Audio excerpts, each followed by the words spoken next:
There is a difference between caramel syrup and caramel sauce, and there is a difference between caramel sauce and toffee sauce, so I'm going to demonstrate all three. I added a tablespoon of homemade vanilla extract on top and mixed the flavor into the sauces. Alcohol is sugar, so it is easily absorbed, and it will help the sauces from crystallizing. They are really simple, but the trick is to know when your sugar is at the right stage of caramelizing. I like to make mine dark amber, so I'll demonstrate the last stage you can cook the sugar before it burns. Caramel syrup should be the same consistency of simple syrup, so 1:1 sugar to water, and it should be very flowing. It should flow wherever it wants to go. Caramel sauce is 1:1 sugar to heavy cream, so it is quite rich, quite thick. It'll kind of beat up on the plate. Toffee sauce is 1 part sugar, 1 part cream, and then adding another ½ part of butter, so it is very rich. It'll stick to the plate like sticky fudge.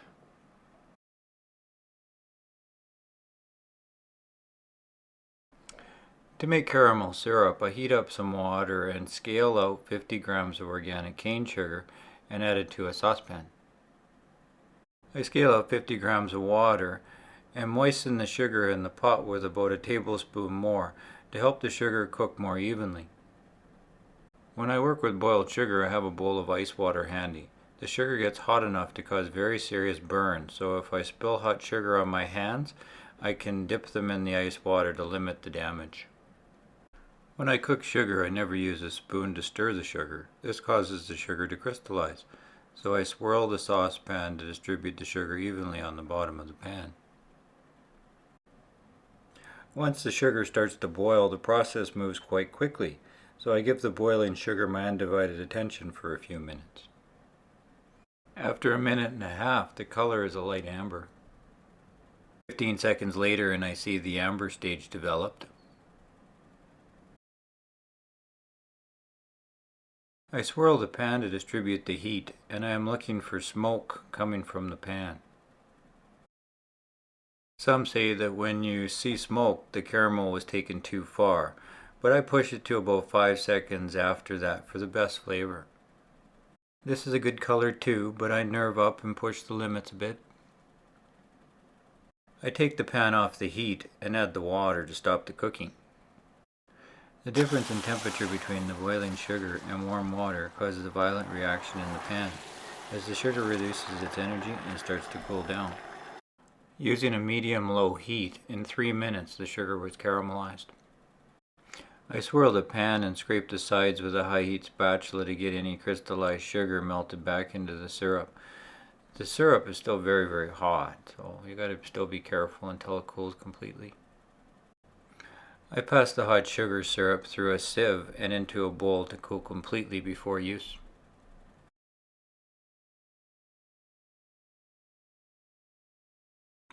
To make caramel sauce, I scale out 50 grams of organic cane sugar and add it to a saucepan. I scale out 50 grams of heavy cream and set it aside. I add a little hot water to the sugar to help it cook more evenly. Since there is such a small amount of sugar in the pan, it gets very hot very, very quickly. As the sugar is cooking, I put the cream beside the pot just to give it a little bit of a warm-up. If it's a little bit warmer, it's not as violent when it hits the pan. After about 2 minutes of the sugar boiling, I give the pan my undivided attention. As the sugar begins to smoke and the color is perfect, I lift the pan off of the heating element and add the cream. I am careful to avoid splashing myself when I swirl the pan to combine the sugar with the cream. I don't put a spoon into hot sugar to mix at any point during its volatile period. That is a bad burn waiting to happen because the liquid will climb the spoon. After the bubbles stop, then I can mix to melt any sugar crystals back into the hot sauce using a spatula. While the sauce is still really hot, I pass it through a sieve to remove any sugar crystals that may have formed as it was cooling. I pour the sauce into a jar and wait until the sauce cools before using it. To taste the doneness of the sugar, I dipped the sugar on the end of my spatula into ice water. This batch had a nice deep and delicious color and had that tangy, rich taste of a hardball stage caramel. If it was burnt, I would have started over. If it was too light, the sauce would be sweet and not taste like much else. To make toffee sauce, I scaled out 25 grams of butter and melted in a saucepan. I scaled out 50 grams of organic cane sugar. I added the sugar and I mixed it into the butter really good. They have to be really well combined when they cook together. If they're separated, the butter will burn. The pan needs to be moving all the time. I scaled out 50 grams of heavy cream for about 2 minutes from now. The color changed from a pale yellow to a golden color after about 1 minute.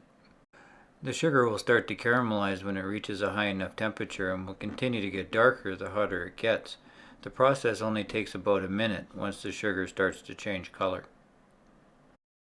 I had my cream, ice water, mixing bowl, and sieve ready for safety reasons. Boiled candies are very dangerous, so I don't make large batches in a small pot. I have everything placed where I can find it quickly when I need it.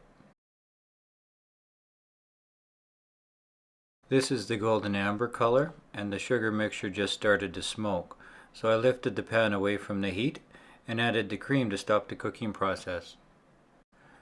I roll the cream into the sugar by swirling the pan. After about 30 seconds I was ready to strain the sauce. If I don't strain the sauce right away, the sauce will harden in the pan as it continues to cook.